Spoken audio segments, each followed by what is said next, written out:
In the sleepy town of Blackthorn, nestled between the whispering pines and the winding river, there was a legend about a place where memories went to die. It wasn't a cemetery or a mausoleum, but an old, rusted door buried deep in the woods. The door had no handle, no keyhole, just a faint hum that resonated like a lullaby. People whispered that if you stood close enough, you could hear your own forgotten memories calling out to you. Lena had always been skeptical of the stories. She was new to Blackthorn, having moved there after her mother's mysterious disappearance. The town was eerie, with its streets lined with flickering lanterns and houses that seemed to lean in as if listening to your thoughts. But it was the door that drew her in.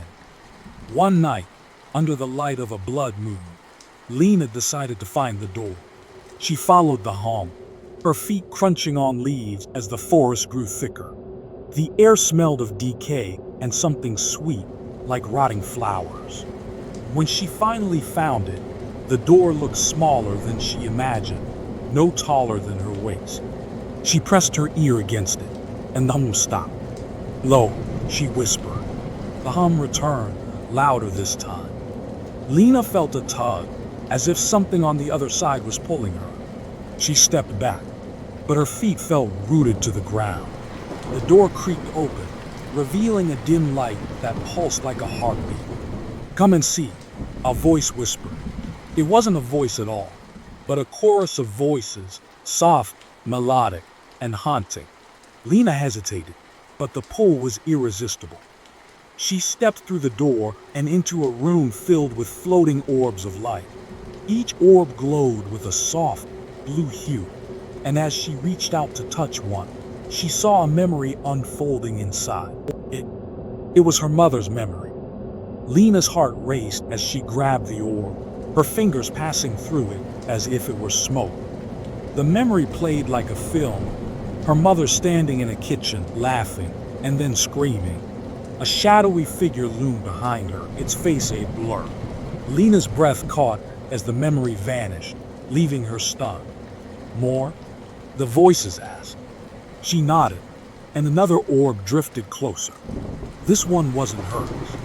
It belonged to a man she didn't recognize, standing in the same kitchen, his hands trembling as he held a knife. The memory shifted, and Lena saw her own face in the mirror, her eyes black as coal. The orb shattered in her hand, and Lena stumbled back. The room began to spin, and the voices grew louder, more insistent. She tried to run, but the door was gone. In its place was a wall of mirrors, each reflecting a different version of herself, some smiling, some screaming, all of them distorted. "Who are you?" she shouted. The voices laughed, a sound that echoed through the room like breaking glass. "We are the keepers of what you've forgotten, and now you'll never leave."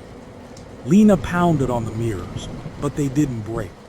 The orbs began to swirl around her, faster and faster, until the room was a blur. She felt a hand grab her shoulder, and she spun around, but there was no one there. The hum returned, louder than ever, and the light dimmed. When Lena came to, she was lying in her bed, the morning sun streaming through the window. It was just a dream, she told herself, but as she sat up, she noticed something on her nightstand, a small, glowing orb. She reached for it, and as her fingers touched it, the memory began to play. This time, it wasn't her mother, it was her.